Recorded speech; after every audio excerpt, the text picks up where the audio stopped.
Unit 1, Delta Force. Nobody knows you're in Delta Force. Not your neighbors, not the people you went to school with, not even most of your extended family. You have a cover story, a boring one, a quiet administrative job, a routine desk position somewhere inside the army. You've told that story so many times, it almost feels true. But the truth is very different. You were selected from the best units in the military. Maybe from the 75th Ranger Regiment, maybe from the United States Army Special Forces, maybe from somewhere else.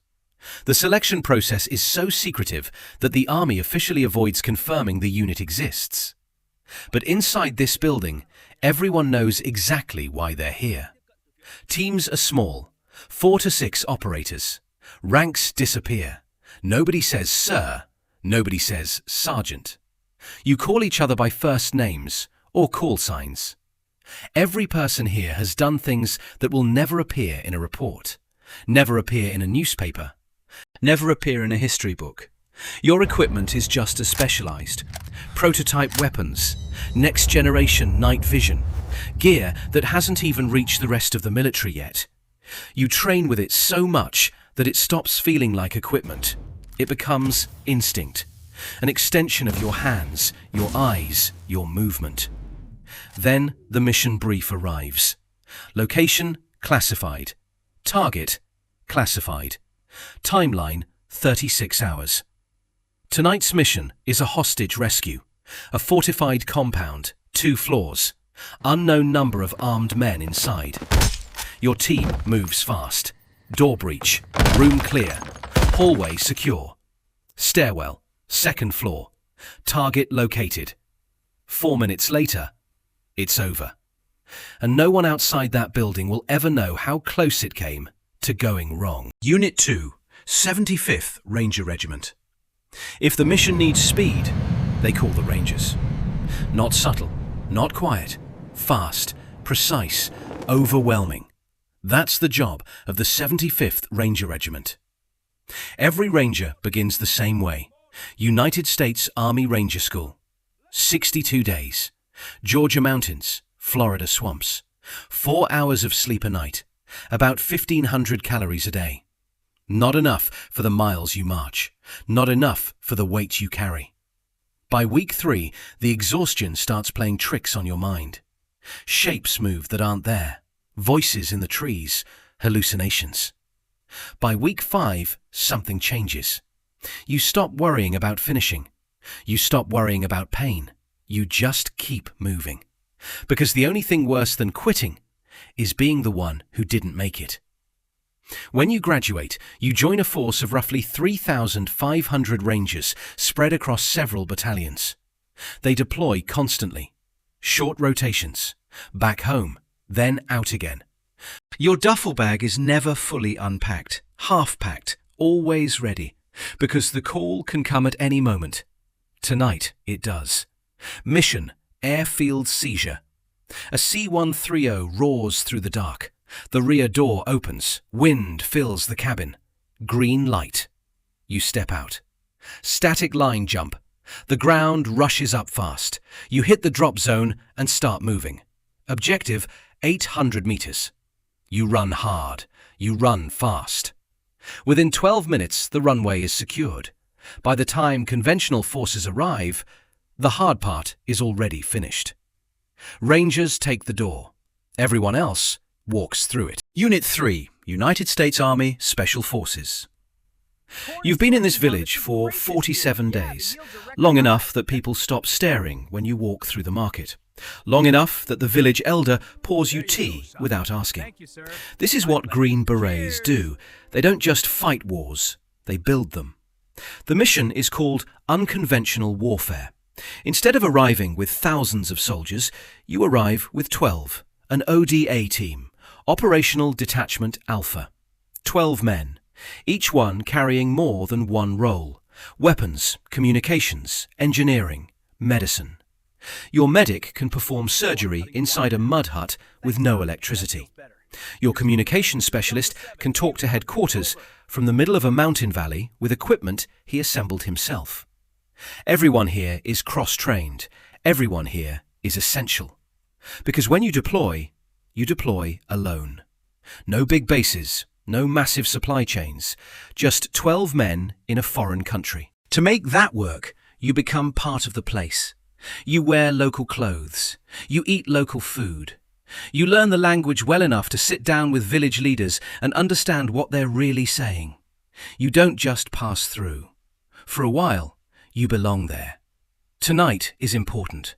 The fighters you've been training for weeks are conducting their first independent raid. You stay in the background, watching, advising. A quiet correction over the radio. Then you let them continue. Because if this works, it becomes their victory. And that's the point. 12 Green Berets, working quietly. Sometimes that's enough to shift the military balance of an entire province. Unit 4, 161st. Special Operations Aviation Regiment. You can't land there. Too narrow, too dangerous, too many things that can go wrong. You land anyway. You're part of the 161st Special Operations Aviation Regiment, the Night Stalkers. You're not the ones kicking in the doors. You're the ones who make sure the door can be reached in the first place. You're the pilot that brings the operators in, and the pilot who gets them out. Without you, the mission doesn't happen. You fly the aircraft built for these jobs. MH-60 Black Hawk, MH-47 Chinook, AH-6 Little Bird. Machines designed for speed, precision, and impossible landings. You fly them low, very low, at night. Sometimes in weather that forces commercial aircraft to stay on the ground. Your cockpit glows green through 4-tube night vision goggles. Darkness becomes terrain. Buildings become shapes. Power lines become threats. Every approach is measured in feet, sometimes inches. Tonight's mission is an insertion. A special operations team needs to reach a target deep inside a city. There's no landing zone, just a rooftop, 40 feet wide, surrounded by power lines. No lights, no radio chatter, total blackout. You descend slowly, rotor wash echoing through the buildings. The operators inside the cabin say nothing. They trust the pilot. You bring the aircraft down exactly on the X. Doors open. Operators move out. Seconds later, you lift back into the darkness. And you wait. Because when they call for extraction, you'll already be close. Night Stalkers don't quit. It's not a motto. It's simply what happens. Unit 5, Naval Special Warfare Development Group. You were already a Navy SEAL. That alone puts you among the most elite operators in the military. But for this unit, that still wasn't enough. DEVGRU, the Naval Special Warfare Development Group, is where the Navy sends its best. Operators selected after years of deployments, years of combat experience. Men who have already proven they can survive the worst situations imaginable. Then comes another selection. Not just physical. Physical strength got you here. Now they study something else. How your mind works. How you make decisions when time is running out. How you react when the plan collapses. How you think when everything goes wrong. Because the missions DEVGRU handles leave no room for hesitation. Small assault teams, 8 to 16 operators.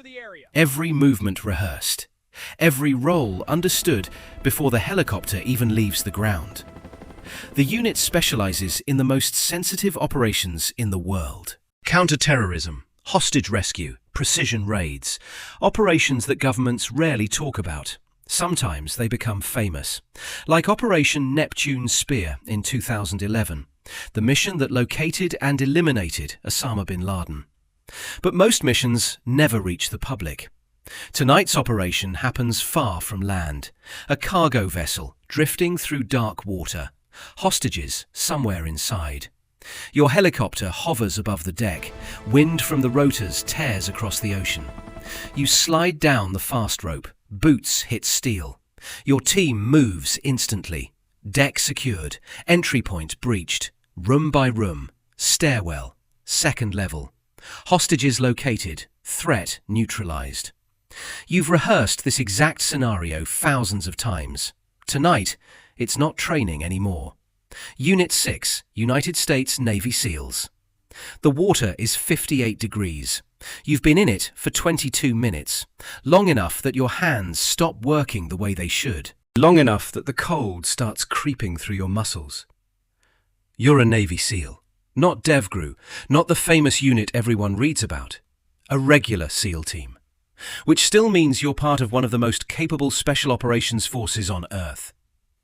It started with BUD/S, Basic Underwater Demolition/SEAL Training. 6 months of punishment, cold water, sand, endless miles of running. Then Hell Week. 5.5 days, almost no sleep, constant physical stress. Instructors watching closely for the moment someone quits. Most do. Roughly 75% of your class disappears before the end. You stayed. You're still not completely sure how. The name SEAL wasn't chosen by accident. Sea, air, land. You operate in all three: underwater demolitions, coastal reconnaissance, direct action raids launched from the ocean. Tonight's mission begins beneath the surface. Your rebreather releases no bubbles, nothing that drifts upward, nothing that gives away your position. You swim silently toward the coastline. 40 minutes underwater. Your fins push you forward through black water. 10 meters from the dock, you surface. You wait, listening, watching. Then you move. No cameras, no headlines, no one writing books about tonight. Just the dark water, the quiet shoreline, and the mission. Unit 7, 24th Special Tactical Squadron. You are the first paratrooper. Before the Special Forces, before the helicopters, before the entire operation began. You landed in the dark with a single mission: to transform an empty field into a usable airfield. You are a member of the 24th Special Tactical Squadron, one of the most honored special operations units in the United States Air Force. Your role is quite unique. You are a combat air traffic controller. That means two things at once. You are a ground combat controller, and you are also a fully certified air traffic controller, the same certification as civilian controllers obtained through the Federal Aviation Administration, FAA. But instead of safely piloting the aircraft over the airfield, you pilot them into combat. On your back is a 48-kilogram backpack.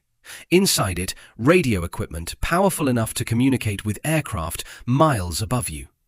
Laser projector, batteries, medical supplies, everything needed to maintain communication between the air and the ground. Tonight, the Special Forces have begun their march. Gunfire erupts from the trees. 300 meters to the north, you take cover and raise your radio. Your voice is calm, accurate. A fighter jet is hovering somewhere in the clouds, 25,000 feet overhead. You mark the target. The laser beam is invisible to everyone except the pilot's aiming system. Coordinates confirmed. You make the final call. 9 seconds later, the trees vanish in a wall of fire and dust. The Special Forces continue their advance. No one needs to ask what happened. They already know. You are the one who connects the sky to the battlefield. Unit 8, Marine Raiders. 3 weeks, assessment and selection. That's where it starts. Most people don't make it to the end. The course is designed that way, not just to test strength, but to find out who quits when things stop making sense. You didn't, which is why you're here. A Marine Raider, part of Marine Corps Forces Special Operations Command, MARSOC. The modern Raider program officially began in 2006, but the name goes back much further. World War II. Small Marine units conducting raids across the Pacific. Fast, aggressive, independent. Today the tools have changed. Night vision, encrypted radios, precision weapons. But the idea is still the same. Small teams doing difficult work far from home. A Raider team is built around 14 operators. Tight, flexible, capable of operating almost anywhere. Your missions vary: special reconnaissance, direct action, partner force training. You've deployed to places most people couldn't find on a map. The Philippines, Somalia, Syria, Mali. Tonight, you're not the one kicking the door. For the past 6 months, your team has been training a local partner force, teaching them how to move, how to plan, how to fight the problem in their own country. Tonight, they execute their first real operation. You stand in the shadows with night vision, watching, advising when necessary, letting them lead. They clear the compound almost perfectly, only one small mistake. You notice it immediately. You'll correct it tomorrow. Because the goal was never to fight the battle yourself. They fought the battle. You taught them how. Unit 9. Intelligence Support Activity. You don't look like a soldier. That's the point. No uniform, no body armor, no rifle slung across your chest. From the outside, you look like anyone else in the city. Someone drinking coffee, someone reading a newspaper, someone walking the same streets every morning. But you're part of something very different. The Intelligence Support Activity, sometimes called Task Force Orange. One of the most secretive intelligence units in the American military. The organization was created in 1981 after a hard lesson. A failed hostage rescue in Iran revealed something critical. Special operations missions were being launched without enough intelligence. That mistake would never happen again. Your team operates months ahead of the shooters. While Delta Force or Rangers prepare for an operation, you're already here, watching, mapping everything. You rent an apartment above a bakery. You carry a local phone. You visit the same coffee shop every morning. Slowly, patiently, you build a picture. Patterns of life, travel routes, guard rotations, every entrance, every exit. Every habit your target doesn't realize he has. From the outside, it looks like nothing is happening. Just another person living in the city. But behind the scenes, the entire operation is forming. Weeks later, the assault team arrives. Maybe Delta, maybe Rangers, maybe DEVGRU. They move toward the building with absolute confidence. Because when they step through the door, they already know exactly what's waiting on the other side. And that knowledge came from you. Unit 10. Special Activities Center. You work for the CIA, but not behind a desk, not writing reports, not analyzing satellite photos. You operate inside the Special Activities Center, the place where intelligence becomes action. Inside SAC, the work is divided into 2 worlds. One fights wars, the other reshapes politics. The first is the Special Operations Group, SOG. These are the shooters, paramilitary operators running covert combat missions, sabotage, hostage rescue, counter-terrorism raids. The kind of operations that happen in places where the US military officially isn't present. The second is the Political Action Group, PAG. They fight a different kind of war. Psychological operations, political influence, funding opposition movements, quietly shifting the balance of power inside another country. Most people in SAC weren't recruited from civilian life. You were already elite. Maybe from Delta Force, maybe from Naval Special Warfare Development Group, maybe from United States Army Special Forces. But before you run missions for the CIA, you learn something new. How to be a spy. Surveillance detection. Recruiting informants. Running covert networks. All taught at a quiet training facility known simply as the Farm. Tonight, you're not wearing a uniform. No rank, no flag. Just another person sitting in a dimly lit room with resistance leaders. Outside, the city moves like nothing is happening. Cars pass. Lights glow in apartment windows. No one knows a covert operation is being planned inside, and if the mission succeeds, no one ever will.